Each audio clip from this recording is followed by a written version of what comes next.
ቢቱዬ ግን ደህና ነች? ቢቱዬ በጣም ተመችቷታል። ለምን ግን እንደዛ ሰው ሁሉ የሚቀናበንም ፍቅር ለምን? ከልቤ እኮ ነበር ማፈቅራት። ዮኒ አንድ ነገር ልንገርህ፣ ቢታንያ እርሳት። አረሳትም፣ መቼም አረሳትም። እሺ እግሯ ላይም ቢሆን ወድቄ ይቅርታ ጠይቃትና ወደ መጀመሪያ ፍቅራችን እንመለስ። ቢቱዬ ልትሞሸር ነው፣ እኔም ደግሞ አንደኛ ሚዜዋ ነኝ።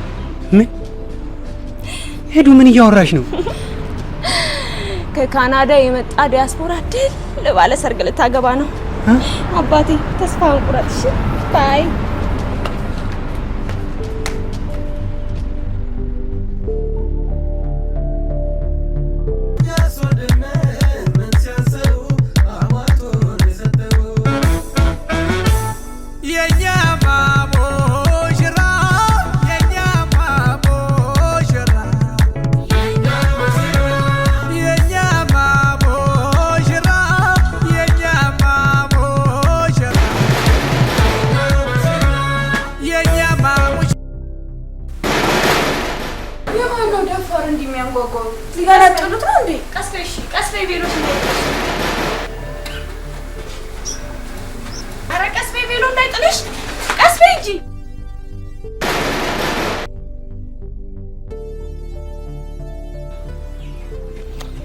አንዴ ላናግራት።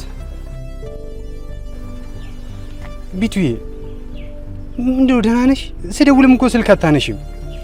ማንሳት ስላልፈለኩ ነው። ከዚህ በኋላም ደግሞ ስልኬ ላይ እንዳትደውል። አሁን ምን ፈልገህ ነው? የምርሽን ነው ግን ቤቱ? የምር በቃ ፍቅሬ ረግጠሽ ሄደሽ ሌላ ሰው ልታገቢ ነው? አዎ። ቤቱ በእናትሽ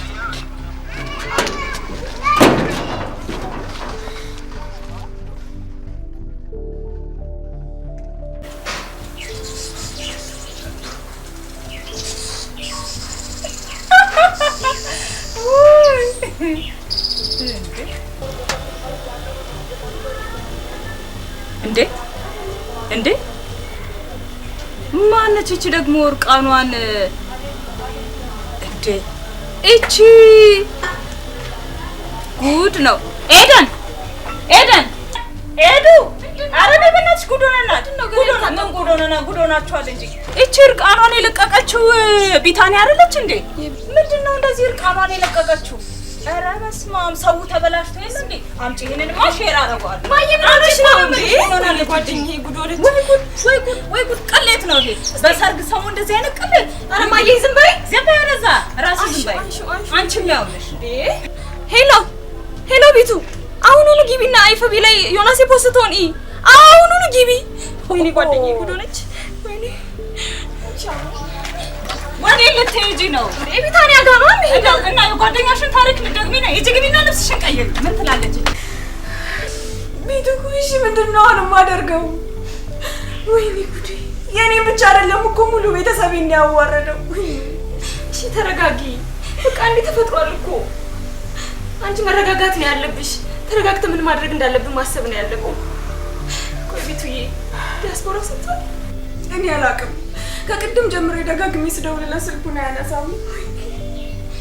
ምናልባት እኮ ግን ፎቶሾፕ ሊሆን ይችላል አይደለም?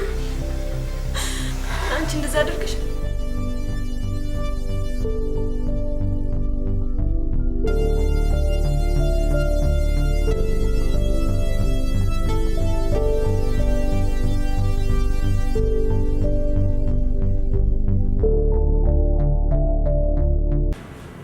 ስልካችሁ ሳይለንት አለ። ተነሱ።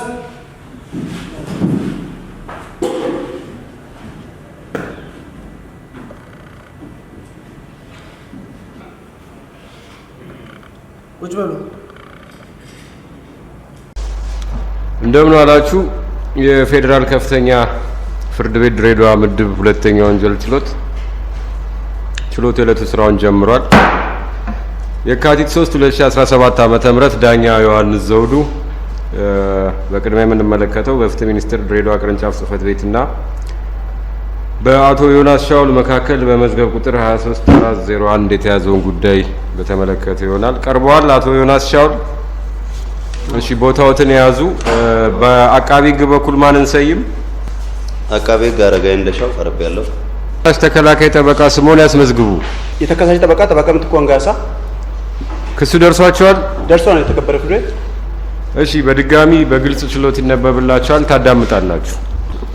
አቃቢ ሕግ በተከሳሽ ላይ የካቲት 1 ቀን 2017 ዓ.ም በተጻፈ ባቀረበው ክስ ተከሳሹ የኮምፒውተር አዋጅ ቁጥር 958/2008 አንቀጽ 13 ንዑስ ቁጥር 2 ድንጋጌን በመተላለፍ የኮምፒውተር ስርዓትን ተጠቅሞ የቀድሞ የፍቅር አጋሩ የነበረችውን የግል ተበዳይ ቢታንያ ገበየውን የፍቅር ግንኙነታችንን ለምን ታቋርጫለሽ በማለት እርቃኗን የተነሳችውን ፎቶና ቪዲዮ በቲክቶክ በቴሌግራም እና በፌስቡክ በይነ መረብ በጥር ወር 2017 ዓ.ም በዚሁ በድሬዳዋ ከተማ ቀበሌ 03 በተደጋጋሚ ለህብረተሰቡ ያጋራ በመሆኑና የግል ተበዳይንም ሆነ ቤተሰቧን ለከፍተኛ የስነ ልቦና ጫና የዳረገ በመሆኑ በፈጸመው ወንጀል ተከሷል ይላል። በማስረጃነትም የምስክሮች ስም ዝርዝር እንዲሁም የተለቀቀውን ቪዲዮና ፎቶግራፍ በማህበራዊ ሚዲያ የተጋራውን የሚያመላክቱ የሰነድ ማስረጃዎች፣ የድምጽና ምስል ቅጂዎች ቀርበዋል። ተያይዘው ክሱ ግልጽ ነው የተከበረ ፍርድ ቤት። የመጀመሪያ ደረጃ መቃወሚያ ይኖራቸዋል? የመጀመሪያ ደረጃ መቃወሚያ ነው የተከበረ ፍርድ ቤት። ተከሳሽ የእምነት ክህደት ቃሎትን ይስጡ። የተከሰሱበትን የወንጀል ድርጊት ፈጽመዋል ወይስ አልፈጸሙም? በፍጹም አልፈጸምኩም። አቃቢ ሕግ ምን ያመለክታሉ? እሺ እናመሰግናለን የተከበረው ፍርድ ቤት። ተከሳሽ የቀረበበትን ክስ ክዶ እየተከራከረ ስለሆነ በዛሬው ዕለት ምስክሮቻችን ስለቀረቡ እንዲሰሙልን ነው ለችሎቱ የምናመለክተው። ጥሩ። የአቃቢ ሕግ ምስክሮች ይጠሩ።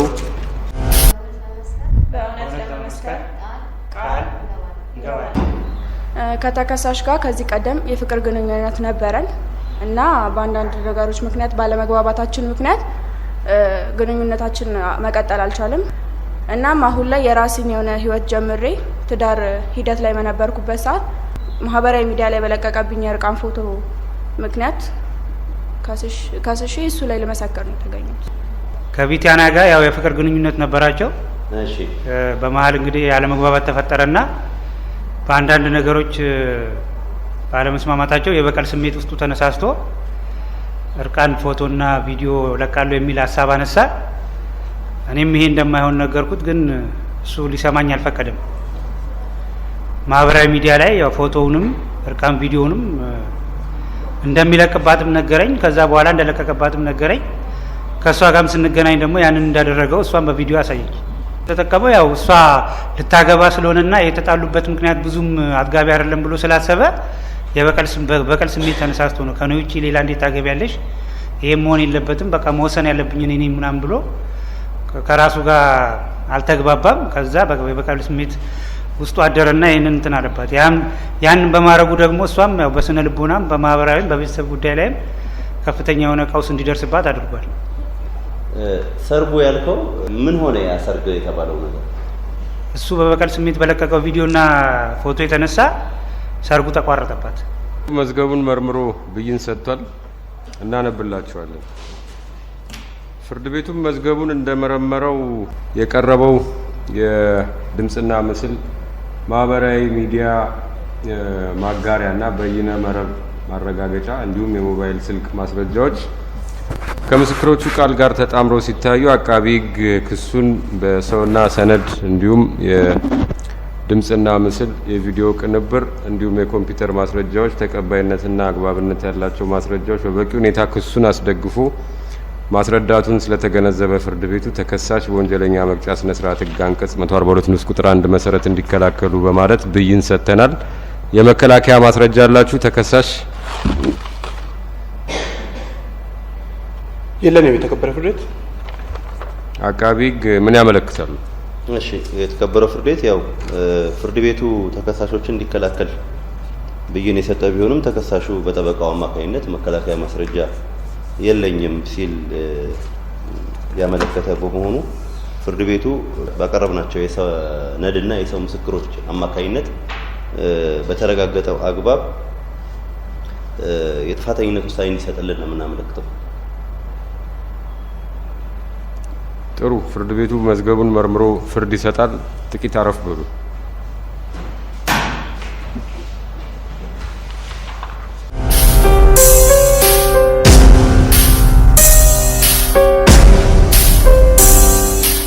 መዝገቡ ተመርምሮ ፍርድ ሰጥተናል፣ እናነብላችኋል። ፍርድ ቤቱ የአቃቢ ሕግን የሰውና የሰነድ ማስረጃ መርምሮ እንዲከላከሉ ብይን የሰጠ ቢሆንም ተከሳሽ የመከላከያ ማስረጃ የለኝም በማለታቸው በበቂ ሁኔታ ከጥርጣሬ በጸዳ መልኩ የቀረበባቸውን ክስና ማስረጃ ተከላክለው ሊያስተባብሉ ያለመቻላቸው ፍርድ ቤቱ ተረድቶ በቀረበባቸው የሕግ አንቀጽ ስር በተመለከተው ወንጀል ጥፋተኛ ናቸው ሲል በወንጀል ለኛ መቅጫ ስነ ስርዓት ሕግ አንቀጽ 149 ቁጥር 1 መሰረት የጥፋተኝነት ውሳኔ ተሰጥቷል። የቅጣት አስተያየት በቅድሚያም አቃቢ ሕግ የድርጊቱን አፈጻጸም ከግምት በማስገባት ፍርድ ቤቱ ጉዳዩ ከባድ መሆኑን ከግምት አስገብቶ የጽኑ እስራት አማራጩን 10 ዓመት የማይበልጥ የጽኑ እስራት አማራጭን እንዲወስድልን ነው የምናመለክተው። ነገር ግን ደረጃውን ደግሞ በሚያወጣበት ጊዜ በተለይም አፈጻጸሙን ከግምት አስገብቶ የግል ተበዳይ ልትፈጽም የነበረው ጋብቻ ፈርሷል። በዚህ በተከሳሽ ድርጊት ምክንያት ጋብቻው በመፍረሱ ምክንያት በሷ ላይ ከፍተኛ የሞራል ጉዳት ደርሷል። በቤተሰቦቿም ላይ ቤተሰቦቿ ሰርግ ደግሰው ለአካባቢው ህብረተሰብ መጥሪያ ከበተኑ በኋላ በዝግጅት ላይ እያሉ ነው ይሄ ነገር ለህዝብ የደረሰውና የወደፊት ባሏም ያንን ካየ በኋላ ጋብቻውን አልፈልግም ብሎ ያፈረሰው። በዚህም ምክንያት ከሷም አልፎ ቤተሰቧ ላይ ከፍተኛ የሞራል ጫና ደርሶባቸዋል፣ የኢኮኖሚ ጉዳትም ደርሶባቸዋል።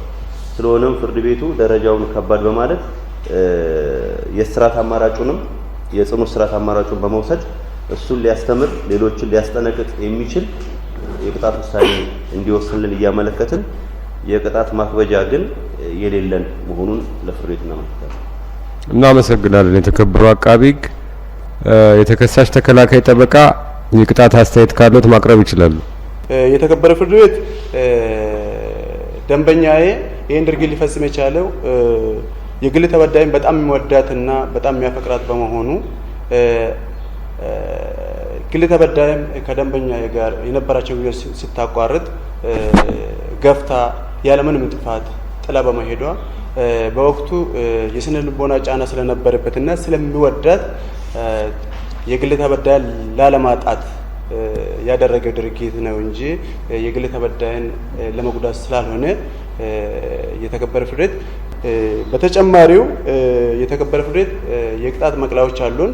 አንደኛ የኔ ደንበኛ ተከሳሽ ከዚህ በፊት ምንም የወንጀል ሪኮርድ ስለሌለባቸው ይሄን እንደ አንድ ቅጣት መቅለያ እንዲያዝልን።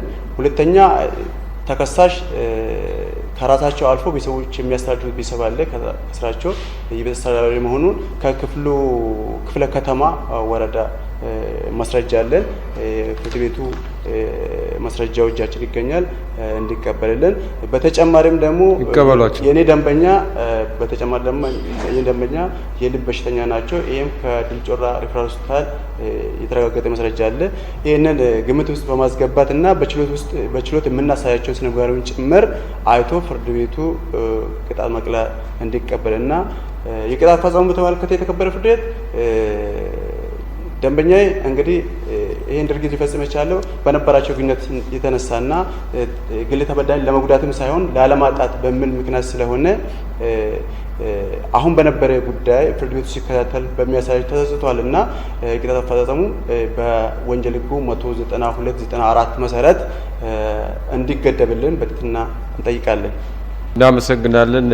ተከበሩ ተከላካይ ጠበቃ ፍርድ ቤቱ መዝገቡን መርምሮ ቅጣት ይወስናል። እስከዚያው አረፍ በሉ።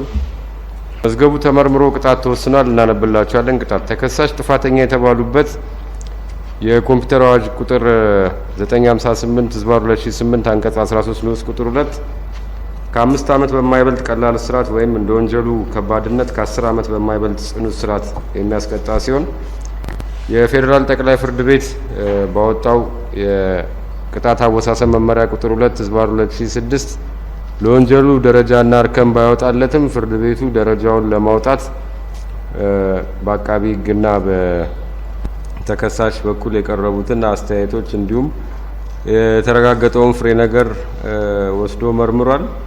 እንደመረመረውም በክፋት ተነሳስቶ ድርጊቱን የፈጸመና በተበዳይ የወደፊት መልካም እድሏና ሞራሏ ላይ ጉዳትን ያደረሰ ከመሆኑ አንጻር መካከለኛ ብሎ ደረጃውን የቅጣት መነሻ እርከኑንም 17 አድርጎታል።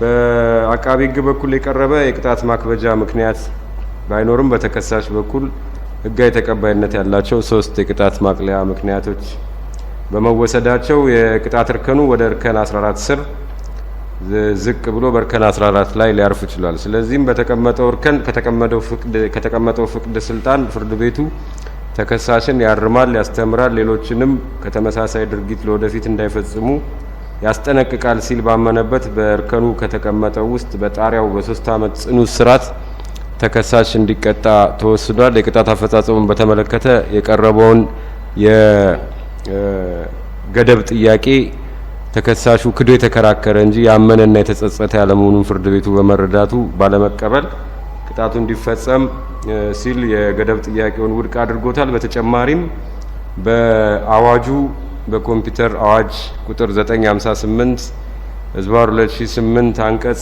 43 መሰረት የተለቀቀው ምስልና ቪዲዮ ከሁሉም ማህበራዊ ሚዲያ ገጾች ላይ እንዲሰረዙና እንዲወርዱ ዳግምም እንዳይታዩ ውሳኔ ተሰጥቷል። የሚመለከተው የብሮድካስት ሚዲያ ይህን ተከታትሎ ያስፈጽም።